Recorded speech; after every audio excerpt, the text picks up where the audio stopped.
Hello, this is my PowerPoint for industry roles.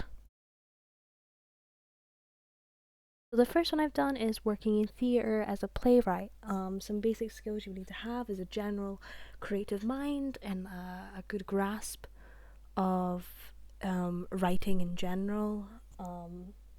Because it's so different from like general creative writing, it's a completely different format. You need to have an understanding of that. You also need to understand how playwriting works and the structure of it, and also how the theatre works. I believe that having a background in acting really does help when it comes to things like that.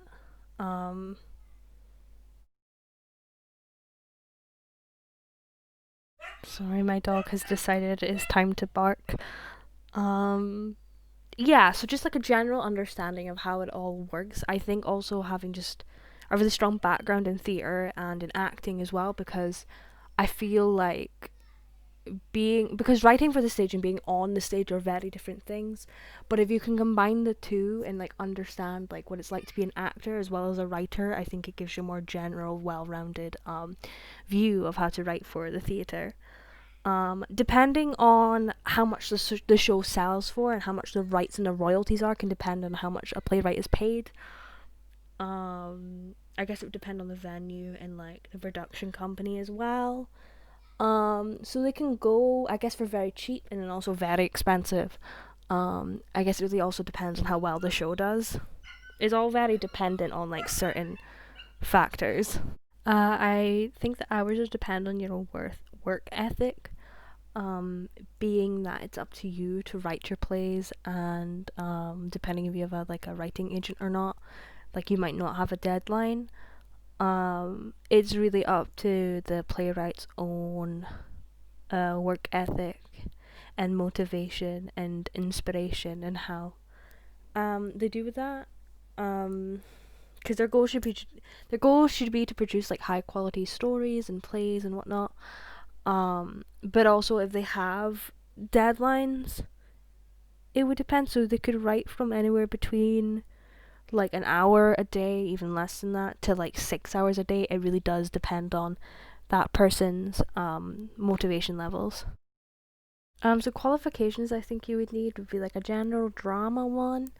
No matter if it was like even at just like a higher or not five, not maybe not five, like higher or advanced higher, like a college level, because I think that to be a playwright you need to have a strong understanding of what it's like to be an actor.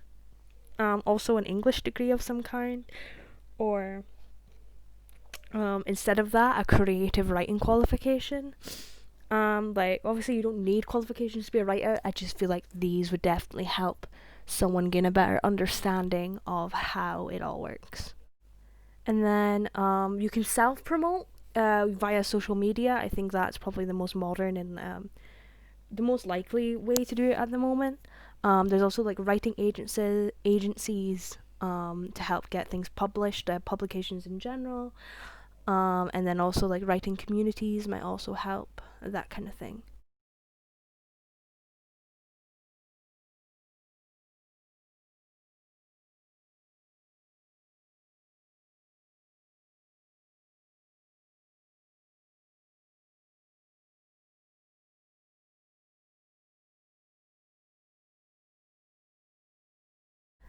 So the next one I've done radio. Well, I've focused on like mic, like that kind of acting. And I've done voice acting.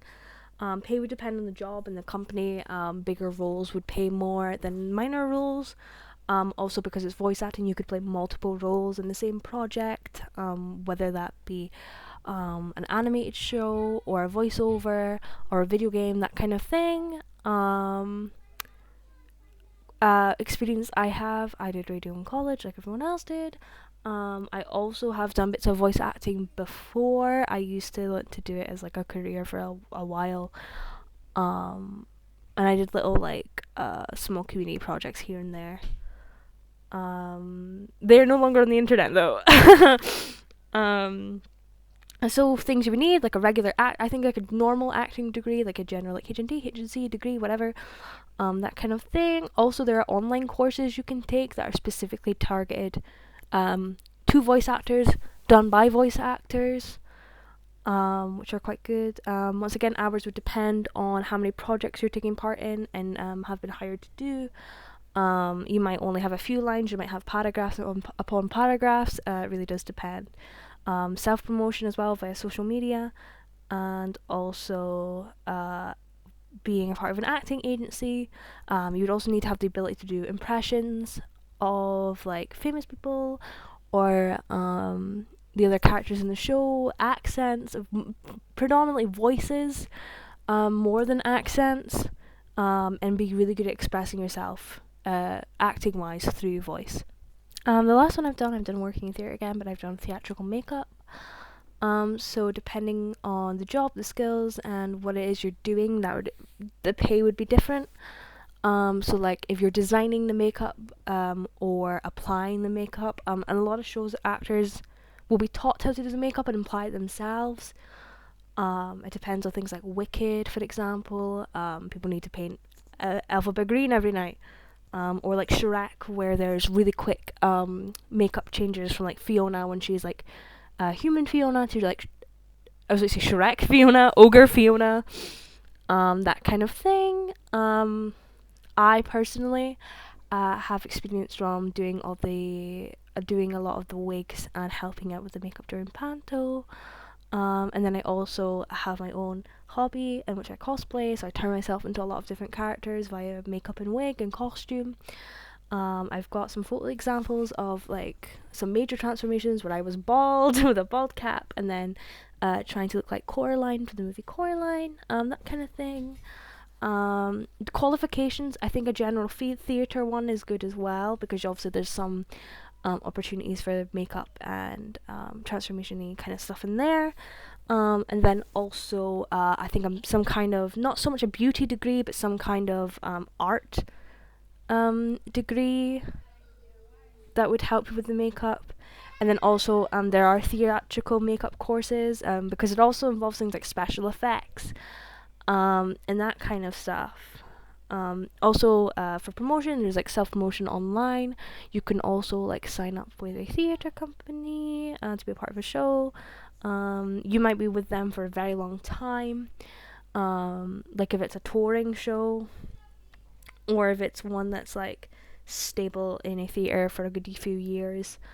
So like hours would depend on if you went to the theatre early to get stuff sorted. It really just depends on what kind of the job you're doing there within it.